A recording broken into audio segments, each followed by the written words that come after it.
Hi, how do you get the best out of tapes? If you've got tapes that are, well, they've got music on them or something and you want to use them and you need to erase them, or if you've got tapes that are pre-recorded, like this one is a Buster tape, it says on there Buster, and you want to use that as a blank. Well, if you've got one like this one, you're okay, because there are tabs there and there which are intact on this, because that's the way this tape came. However, the majority of the time, when you get a pre-recorded tape, like this one, Harmonically Yours, and it says, there you go, I don't know if you can see it, there we go, there's a tab there missing, which means you can't record on that tape. So, simple, get some sellotape and put it over the holes, 1, 2, and then put it in your machine. Simples. Then you simply put it in a deck that can record, and you record it, but with the input level set to 0, so there's no sound going in. And what you'll end up with is a tape that's recorded no sound, and that's exactly what you want. People will tell you need a bulk eraser, but that's not true, because a cassette deck could do it just as well. Now the reason that is because you've got an erase head, and you've got a playback head, record playback head, and so you never ever get a tape that hasn't been erased to put through your machine. The only real advantage of a bulk eraser is it will do both sides of the tape at the same time. So that's why this is the next bit of advice.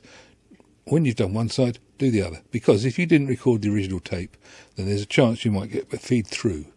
And that's what I'm trying to explain here. Just to make it clear, with the record level set at 0, the deck will record nothing. That is exactly what you want. You will have nothing on the tape. Anything that was on the tape will have been erased on the side that you're running it on.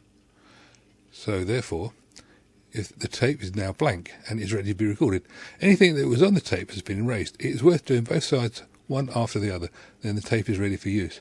But only, of course, if you don't want what's on the other side. In my opinion, the best way of doing this is to fast forward and then rewind the tape initially.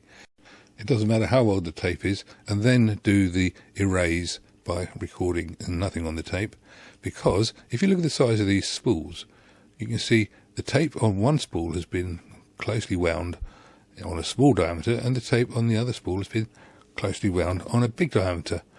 When you're actually pulling that tape out, it's going to be curled, and you don't really want it to not run on your tape heads properly.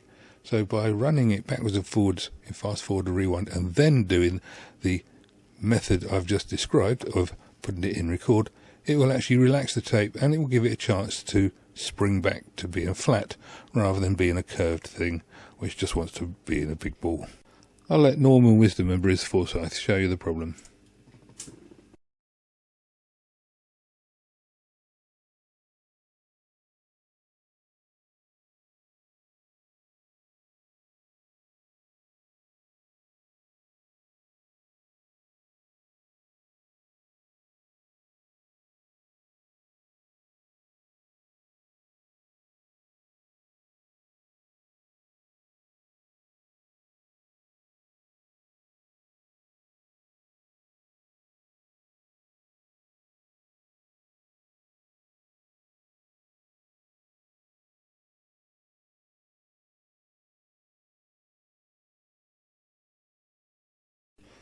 Oh, that shows you what you need to know. You've got to make sure you don't get your head in the way, and you've got to keep the roll out flat. Anyway, that's it for now. Like, subscribe. If you've got any value from this, please put comments, and I'll catch you another time. Thank you. Bye-bye.